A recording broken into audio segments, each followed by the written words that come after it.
Hello, I'm Tactical Pascal, welcome to the channel. I hope this finds you all safe and well. This video is on how to master bombing in the P-47D in DCS World. The P-47 in DCS is an excellent aircraft. It's really good at air-to-ground. It's not too bad in a dogfight if you're up at high level. But before I cover anything about the bombing, what I will cover first is the takeoff procedure when you are heavy with bombs. Because if you're on a short runway like somewhere like Hawkinge on the channel map, it's going to be a lot more difficult to take off effectively, not smash into trees. So I'll demonstrate how you do that with the boost system and the war emergency power. Once we've covered that, I'll then talk about how you actually arm and drop the bombs and get a bit more accurate. So let's get cracking.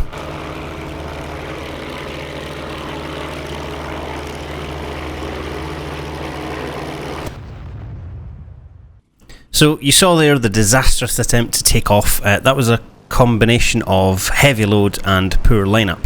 So I've lined the footage next to each other here. So the one on the left is with no boost. The one on the right is with boost and the war emergency power or water injection. Now you'll notice the one on the right, the tail is going to come up a lot earlier, which means you're going to get a lot more speed, a lot more control as you're hurtling down the runway, which means you're going to get off nice and safe. So if you are offline, you can climb above the trees. The one on the left, it was a good line, but terrible takeoff. So it's only now the one on the left just getting off before the taxi path there, and it just clears that house. If it was a bit further left like the previous one, it would have been straight into the trees.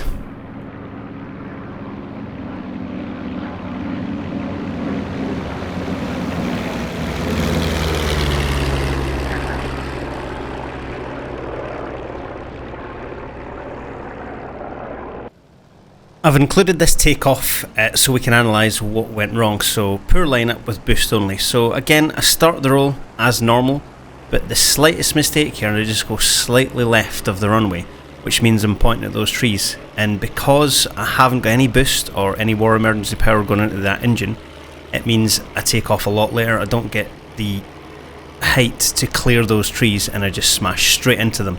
I've seen this happen loads of time in multiplayer servers, and it's because people are a little bit afraid to apply that boost. Now you're only putting it for a short time, so you're not going to cook the engine, and it's going to avoid things like this happening. Okay, so here we are in the cockpit, lined up the runway. First things first, while I talk this through, is I'm going to put on the parking brake. Now if you go straight away to your controls, and then we'll go to adjust controls, and I will unplug and plug in my track IR because it always breaks. Now what we want to do is our water injection system, so essentially war emergency power.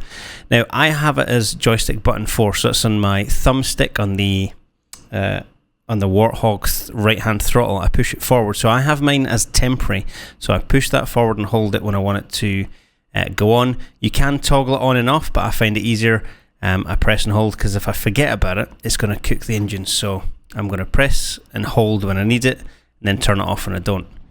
Now we're sitting in the aircraft, then reset our track IR. We can see here on the wings we have a 1,000 pound bomb on the left and right wings, and then we have a 500 pound bomb in the centre, and then we have the rockets, which means we're going to be quite heavy. So with the parking brake on, what I'm going to do is check my throttle. So as you can see now, the throttle and boost are linked together. I don't want that. Certainly when I'm flying around, because at low level that is just going to cook the engine. So you can right click, or left click rather, the boost button that disconnects from the throttle. But for this takeoff, I'm going to have it on, so the boost is linked to the throttle. So the reason I've done that is because we're at the short end of Hawkinge. It's a very short runway to take off, particularly if you're heavy. So what we're going to do is a nice little takeoff roll. So nice and heavy, flaps are up. Let's bring them down to about 20 degrees. There we go. I love the fact you can see a little marker on the P-47. So flaps, 20 degrees. Brakes are set initially where we build up a bit of power. Our boost's still linked, so what we're going to do is gently throttle up. And as we're steering down the runway, we're still going to be adjusting with our rudder pedals. So coming up, coming up, coming up. And full power.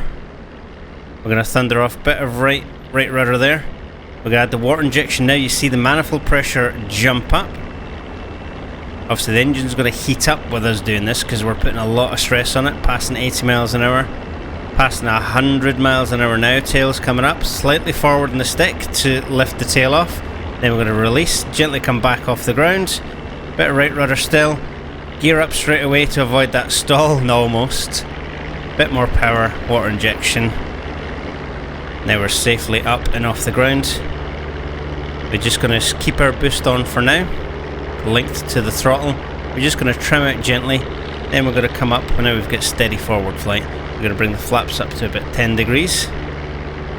That's me looking over at my screen while I'm doing that. So we're airborne. We can shut our canopy so it's not as loud outside. And then we're just going to keep flying along, level out the wings, build up a bit of speed, and then as we go above about 170 miles an hour, we're then going to bring up our flaps, because they're still at the 10 degree position now. So if we were joining formation, we'd still be manoeuvring around with those flaps down. What I'll do is we'll bring them in now, you'll see the difference. So flaps are in, and straight away she starts to sink a little bit. So it's a good idea, until you're above about 170 miles an hour, is to leave those flaps down at the 10 degree point. So that's us airborne. As you can see, let me pause. We have our full load on there, so 2,000 pound bombs in the wings, as in two 1,000 pound bombs in the wing, 500 pounds in the middle, and then our rockets. So let's move on to the next step. So we're flying across the channel towards our target at Calais. Let me just trim her out a little bit. And what we're going to do is arm our weapons. So when we're diving in with the P-47, what we want to do is release our wing stores first, because then when we pull up and away, we're going to be a lot lighter. So if we release the centre line then try to pull up and away, it's a bit restricted because we're still carrying two 1,000 pound bombs in the wings. Now to arm the bombs, come to the back left, right click, right click, right click. This is going to arm all your bombs. That means they'll explode when they're on the ground. So to select which one we want. So at the moment we've got rockets here in the selector switch. Let me pause.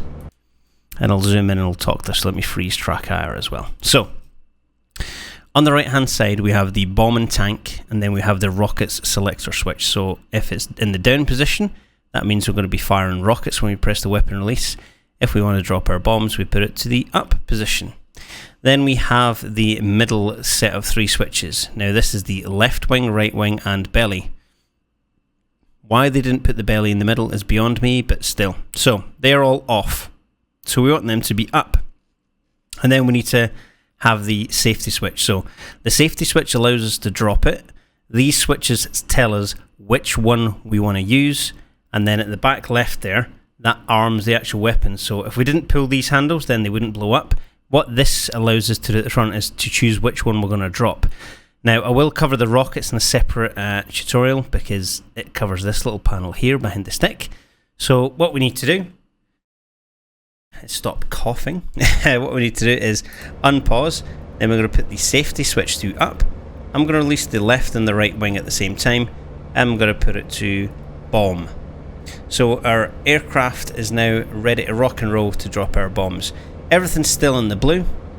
We're flying along, heading towards our target, and what I'll do is fast forward time a little bit until we get there. So here we are after our time acceleration. Now we're looking at the altimeter, and that's incorrect because I've started this mission from airborne. It tends to mess around with the altimeter. So it says here we're at 5,800. It says here we're at 6,650, something like that. So we're going to have to eyeball this. So first thing we want to check is weapons are armed, so bomb, left and right, and then the safety switch is up, and then we've rotated our handles. Now we know the target is on the beach, so we're going to give a right hand turn about 40 degrees, level off, and then we're going to see out of our left hand side of the cockpit, way over down there on the beach, is our tank. So what we want to do is fly an approach so we can continually see that off the corner just in front of our guns somewhere. So we're going to unpause the mission, and we're just going to start a little gentle left hand turn, maintain about 250 miles an hour, and that should do us quite well. So we can see the target. We're going to lose it a little bit in the sun glare, but that's fine. We'll continue off down to the southeast here so we don't have the glare as we roll in on it. So we're going to keep coming down. We can't rely too much on our altimeter, so we're going to eyeball it. So we're going to fly in. We're quite high. As it's touching the guns now, on the left hand side, I want to start my attack roll. So I'm coming left, a little bit of left rudder, a little bit of left roll. I'm going to maintain level initially. I've lost sight of it under the cockpit there, so I'm just going to come left now, and then we're going to dive in towards it. So our speed is 250 miles an hour. Bring the throttle off a little bit. We're at 300 miles an hour. We're going to position our reticle in front of it.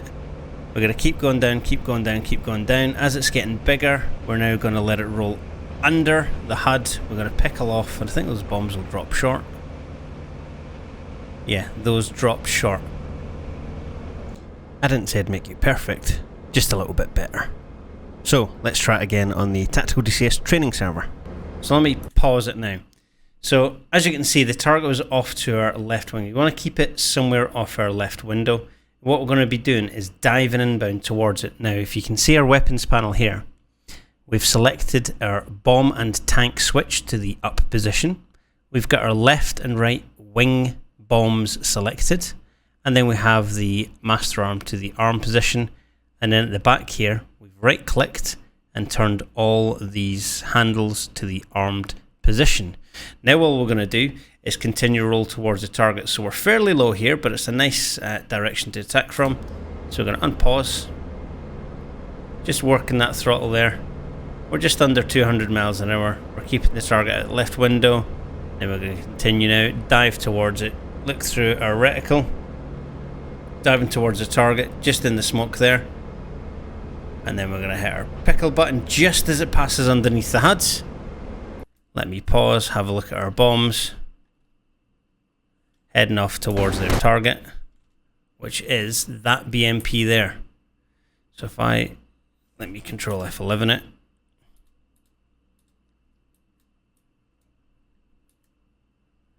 I can see that we've destroyed one of the BMPs. Okay, we've climbed back up, and we're going to be going over for this target off to our left hand side here. Is it that one? In fact, no, it's the one with the square. There. That's it. I was looking at the wrong wing. So Beardy has done a great job, and he's made our amazing new server. So we're going to be diving in for this BMP here that's in the revetment, or the tank. So if I F2 it, where's our aircraft? There he is. And then control F11, we'll move forward to our target. So we can see here, with our range, we've got markings to see if we're short of the actual the target itself, but we're going to be pitching in from that angle up there. So we'll go back into the cockpit, and we'll see where we put our the target. So at the moment, I'm in the cockpit. I'm looking at the left-hand side. I'm just keeping it in front of the guns. I now pull the power back. Hard left rudder, roll in, speeds at about 200 miles an hour. I'm going to build that up to about 250. Get the nose down, left rudder onto the target, and pickle there as we were coming to the right. And that bomb, if I pause, is a direct hit on the target. Now that all happened very quickly because I was quite low. So what you want to do is have your speed about 250 miles an hour. Let me unpause. 250 miles an hour. And you want to place the target off your left wing or your right wing. As it touches the gun, kick hard on the rudder to that side if you're going right or left, and then roll in. Keep your reticle just in front of the target, and then pickle where you think it's going to pass through. Now, a lot of it in a World War II aircraft is guesswork, and that's because of the nature of bombing in them. They are very difficult to get right. If your speed and altitude isn't correct, it can be very, very difficult. That's why they used to send massive bomber formations and not little fighter bombers. And even with fighter bombers, you used to send them in groups of 4 to 8 to 16, and they would hopefully hit 1 or 2 targets with 4 of them instead of you being a sniper with your 1 bomb. But we managed to get that one there. So again, target off to the left or right wing, roll in at about 250 miles an hour, and then pickle as the target passes underneath your reticle and touches the front of the aircraft, front of the cowling there. So as you've dived in, as it touches there, you're going to pickle and release, and off it's going to go and blow up the target. There we have it, the safe takeoff and the P-47 flying off to find targets and dropping bombs on them. Hopefully it's helped you, it's going to help you get more accurate. If you do want to help support the channel, click those like and subscribe buttons wherever they are. I don't know. Thank you very much for watching. Until next time, Tactical Pascal, out. Hopefully this video has helped you master the... So in this video we covered how to safely take off in the P-47 when you're carrying a heavy bomb load, and then obviously